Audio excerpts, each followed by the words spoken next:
Automatically full machine on হবে। এই মেশিনের মধ্যে 8 ঘন্টার ব্যাটারি ব্যাকআপ আছে, 8 আওয়ার্স।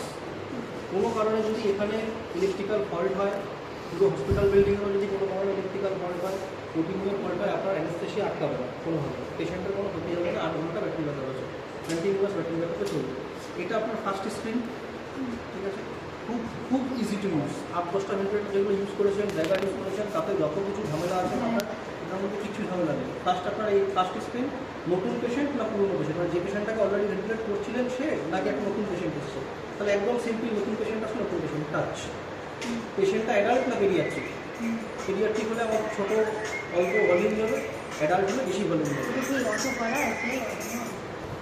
অটোমেটিক মধ্যে আপনি যদি পেডিয়াট্রিক বা অ্যাডাল্ট সেট করেন, তাহলে যে ডিফল্ট প্যারামিটার্সগুলো আছে ওইগুলো সব অটোমেটিক সেট হয়ে যাবে। আমি দেখিয়ে দিচ্ছি, যদি আমি অ্যাডাল্টে যাই, মানে এর একটা ক্যালকুলেশন হয়। ধরুন যখন কোনো পেশেন্টকে ভেন্টিলেট করা হয়, তার বডি ওয়েটের 6 to 8 ml per kg, এটা হচ্ছে অ্যাডাল্টের ক্যালকুলেশন। যখন সেটা বাচ্চা রয়েছে চলে যাবে 5 to 7, এই ক্যালকুলেশনটা অটোমেটিক মেশিন সেট করে নেবে। আপনি যদি পেশেন্ট টাইপটা সিলেক্ট করে দেবেন, ঠিক আছে। ধরুন আপনার কাছে অ্যাডাল্ট পেশেন্ট এসছে, অ্যাডাল্ট বললে এবার মেল ফিমেল, ঠিক আছে। যদি মেল পেশেন্ট আমি বললাম, এবার এখান থেকে আপনি ডাইরেক্ট বডি ওয়েট সেট করতে পারবেন। ডাইরেক্ট বডি ওয়েট সেট করে দিলে ডিফল্ট প্যারামিটারগুলো অটোমেটিক সেট হয়ে যাবে।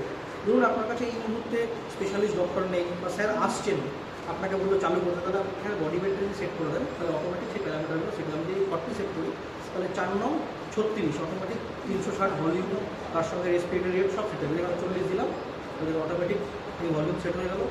আমি যদি এটাকে বাড়াই, আমি যদি 40-এর জায়গায় 50 করি, অটোমেটিক সেই রেসপেক্টে সমস্ত কিছু সেট হয়ে যাবে। এবার যদি মনে হয় যে আমি এটা চালাবো না, আমি একটু বেশি চালাবো, 17 সেট হয়েছে না, আমি 20 দেবো তাকে। বিভিন্ন স্টার্টিং ভেন্টিলেশন আপনি আপনার মতো চেঞ্জ করে নিতে পারেন। এই হচ্ছে আপনার মোডস।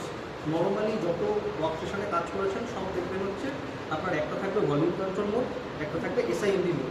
এই দুটোতেই বেসিক্যালি আপনারা কাজ করেন, ভলিউম কন্ট্রোল আর SIMD।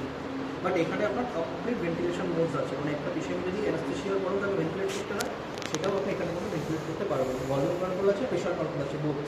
যদি দেখা যায় কোনো পেশেন্ট এরকম এসছে যার ILD